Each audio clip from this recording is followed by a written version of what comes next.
எளிதாகும், வானம் கூட எளிதாகும் என்பதை புரிந்து கொள்ளுங்கள். மேய்ப்பவர்களின் பின் செல்லும் மாட்டு மந்தை கூட்டம் அல்ல, தடைகளை தவிடுபொடியாக்கி தாவி சென்று சிகரவெட்டும் சிங்க கூட்டங்கள் என புரிந்து கொள்ளுங்கள். ஆனால் இன்றைய இளைஞர்கள் பொறுப்பு மறந்து சுதந்திரம் என்பதற்காக வலித்து வருகிறார்களே. உங்களிடம் இருக்கும் திறமையை வீணாக்காதீர்கள். உங்கள் கடமை என்னவோ அறிந்து செயல்படுங்கள். கல்வி என்பது புத்தகத்தில் மட்டுமல்ல, நெஞ்சிலும் இருக்க வேண்டும். அதை நீங்கள் உணர்ந்து செயல்பட்டால் மட்டுமே உண்மையான மாற்றம் ஏற்படும். உண்மையான மனிதன் அறிவாளியோ அறிவியலாளரோ அல்ல, அவன் அன்பின் அடையாளம். சமூகத்தின் தற்போதைய நிலை, சமூகத்தை பார்த்து நான் என்ன சொல்லுவேன் என்று நீங்கள் கேட்கிறீர்கள்.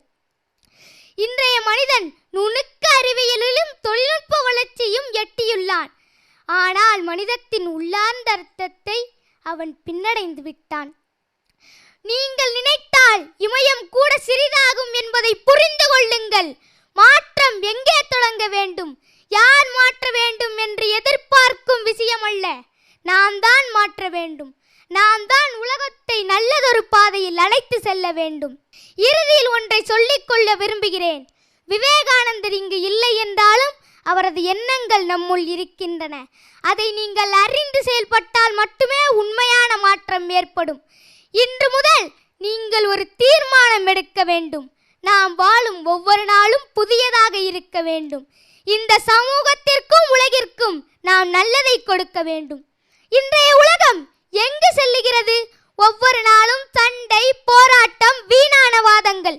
எதற்கு இவை நடக்கிறது என்று தெரியாமலே இருந்தாலும் பணம் ஓர் முக்கிய பங்காக விளங்குகிறது. ஆனால் இன்றைய உலகத்தில் உயர்ந்த மனிதர்கள் அவர்கள் சம்பாதித்த பணத்தால் உயரவில்லை, அவர்கள் செய்த சேவையால் உயர்ந்தவர்கள்.